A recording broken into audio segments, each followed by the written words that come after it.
యుద్ధానికి సిద్ధం అంటే వచ్చే ఎన్నికల్లో వైసీపీ ఏంటో మేమేంటో తెలుసుకుంటాం అన్నట్టుగా మాట్లాడాడు. దాన్ని ఏమనుకుంటున్నారు? జగన్మోహన్ రెడ్డి గారు 2011లో కాంగ్రెస్ పార్టీ నుంచి రాజీనామా చేసి వైఎస్ఆర్ కాంగ్రెస్ పార్టీ స్థాపించి ఆయన కడప పార్లమెంట్ నుంచి అదేవిధంగా పులివెందల అసెంబ్లీ నుంచి ఆయన తల్లిగారైనటువంటి విజయమ్మ గారు మొట్టమొదటిసారి అధికారంలో కాంగ్రెస్ పార్టీ, ప్రతిపక్షంలో తెలుగుదేశం పార్టీ ఉండగా ఆయన మొట్టమొదటి ఎన్నికల్లో ఎవరిని కలుపుకోకుండా సింగిల్గా ఎన్నికలకి వెళ్ళి అప్పుడున్నటువంటి కాంగ్రెస్ని తెలుగుదేశానికి డిపాజిట్లు కూడా లేకుండా 5,35,000 ఓట్ల మెజార్టీతో గెలిచినటువంటి వ్యక్తి జగన్మోహన్ రెడ్డి గారు. ఆ తర్వాత జరిగినటువంటి బై ఎన్నికల్లో కానివ్వండి, ఆ తర్వాత జరిగినటువంటి 2014 అసెంబ్లీ ఎన్నికల్లో 67 మంది శాసనసభ్యులతో బలమైనటువంటి ప్రతిపక్ష నాయకుడిగా ఈ రాష్ట్రంలో అవతరించినటువంటి వ్యక్తి జగన్మోహన్ రెడ్డి గారు. 2019లో సింగిల్గానే ఆయన పోటీ చేసి 151 సీట్లతో ఈ దేశంలోనే అత్యంత బలమైనటువంటి ప్రజాదరణ కలిగినటువంటి నాయకుడిగా నిరూపించుకుని ఈ రాష్ట్రానికి ముఖ్యమంత్రిగా అయినటువంటి వ్యక్తి జగన్మోహన్ రెడ్డి గారు. 2014లో జగన్మోహన్ రెడ్డి గారు స్థాపించిన తర్వాత 3 సంవత్సరాలకి జనసేన పార్టీ పవన్ కళ్యాణ్ స్థాపించాడు. ఈరోజు నువ్వు గెలిచింది ఏంటంటే నువ్వు 2 చోట్ల ఓడిపోయావు శాసనసభ్యుడిగా పోటీ చేసి. ఇదొక దేశంలోనే ఒక పార్టీ పెట్టి 2 చోట్ల పోటీ చేసి 2 చోట్ల ఓడిపోయినటువంటి అరుదైనటువంటి రికార్డు నీ సొంతమైంది. ఇది ఆయన బలం అంట. దీన్ని ఏదోదో ఊహించేసుకుని జగన్మోహన్ రెడ్డిని మాజీ ముఖ్యమంత్రిని చేస్తాను, జగన్మోహన్ రెడ్డి గారికి 15 సీట్లు వచ్చేటట్టు చేస్తాను, నేను ఇప్పుడు దాకా రాజకీయాలు చేయలేదు, చంద్రబాబు నాయుడు బూటులు నాకాను, మోడీ గారి బూటులు నాకాను, కమ్యూనిస్టులు సంఖ నాకాను, మాయావతి పార్టీ దగ్గరికి వెళ్ళి వాళ్ళని అలయన్స్ ఇమ్మని ఎస్సీ ఓట్లను చీల్చి జగన్మోహన్ రెడ్డి గారిని దించడానికి అప్పుడే ప్రయత్నించి వాళ్ళ కాళ్ళు పట్టుకున్నాను, ఇప్పుడు దాకా రాజకీయాలు చేయకుండా మరి చెత్త కబుర్లు చెప్పుకుంటా బజార్లన్నీ తిరుగుతా సొల్లు కబుర్లు చెప్తా తిరిగాను, ఈ రోజు నుంచి రాజకీయాలు చేయాలనుకుంటున్నానని చెప్పేటువంటి దయనీయమైనటువంటి పరిస్థితిలో పవన్ కళ్యాణ్ ఉన్నాడు. జగన్మోహన్ రెడ్డి గారు సింహం అంటాడు.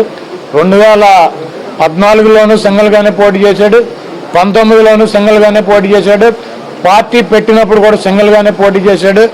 ఏ పార్టీల మీద ఏ వ్యక్తుల మీద ఆధారపడకుండా ఈ రాష్ట్రం ఉన్నటువంటి ప్రజానికాన్ని నమ్మి ఆ పైన ఉన్నటువంటి దేవుణ్ణి నమ్మి జగన్మోహన్ రెడ్డి గారు పార్టీని నడిపేటువంటి వ్యక్తి. జగన్మోహన్ రెడ్డి గారు సింగిల్గానే వస్తాడు 2024 ఎన్నికల్లో కూడా. నువ్వు నీ పార్ట్నర్ చంద్రబాబు నాయుడు నువ్వు ఇప్పుడు అంటగాగేటువంటి భారతీయ జనతా పార్టీ అవసరమైతే కాంగ్రెస్ పార్టీని కూడా కలుపుకో, వెళ్ళి నువ్వు కాళ్ళు పట్టుకున్నా ఏళ్ళు పట్టుకున్నా బతిమాలుకో, లేకపోతే అంతకుముందు నువ్వు వదిలేసినటువంటి సిపిఐ సిపిఎం ఇంకా ఈ దేశంలో ఉన్నటువంటి రాష్ట్రంలో ఉన్నటువంటి పార్టీలన్నింటినీ కలుపుకో, నువ్వు జగన్మోహన్ రెడ్డి గారిని నీ లైఫ్ టైం నువ్వు బతికున్నంతకాలం నీకు టైం ఇస్తున్నా. నువ్వు జగన్మోహన్ రెడ్డి గారిని ఈ రాష్ట్రంలో నువ్వు మాజీ ముఖ్యమంత్రిని కనుక చేయగలిగితే రాజకీయాలు వదిలేసి నేను వెళ్ళిపోతా. నువ్వు 2024 ఎన్నికల్లో నువ్వు కనీసం శాసనసభ్యుడిగా కూడా గెలవలేనటువంటి చోట దద్దమ్మవు నువ్వు జగన్మోహన్ రెడ్డి గారు నీకుని జగన్మోహన్ రెడ్డి గారికి సంబంధం ఉందా? నువ్వు నక్కకి నాగలోకానికి ఎంత తేడా ఉండదు అంత తేడా ఉన్నటువంటి జగన్మోహన్ రెడ్డికి ఛాలెంజ్ చేసేటువంటి శక్తి కానీ సామర్థ్యం కానీ నీకు లేదు. ఇప్పటికైనా బుద్ధి తెచ్చుకున్నావు, రాజకీయాలు చేయాలని చెప్పి నిర్ణయించుకున్నాను అనుకున్నావు, రాజకీయాలు చేయి. ఇంకా చంద్రబాబు నాయుడు బూటులు నాకే కార్యక్రమం, చంద్రబాబు నాయుడు సంఖ నాకే కార్యక్రమం ఇప్పటికైనా వదిలేసినందుకు మరి శాసనసభ్యుడి కన్నా గెలుస్తావో లేదో చూసుకోమని చెప్పి పవన్ కళ్యాణ్ పార్టీ నేతలకి భయం లేదా? భయం ఏంటో చూపిస్తాం ఇక్కడి నుంచి అని చెప్పి అధికార పార్టీ నాయకులకి వైఎస్ జగన్మోహన్ రెడ్డి గారికి భయం అంటే ఎట్లా ఉంటుందో తెలియదు.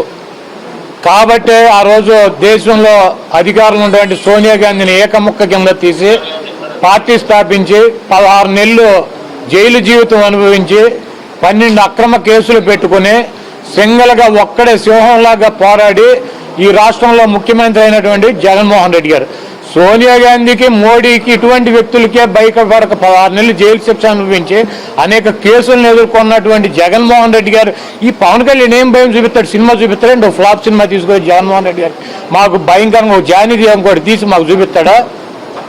లేకపోతే ఈయన గంటన్నర సుత్తి కొడితే స్పీచ్ చేస్తే మేము ఎట్టా కూర్చోవడం కదా?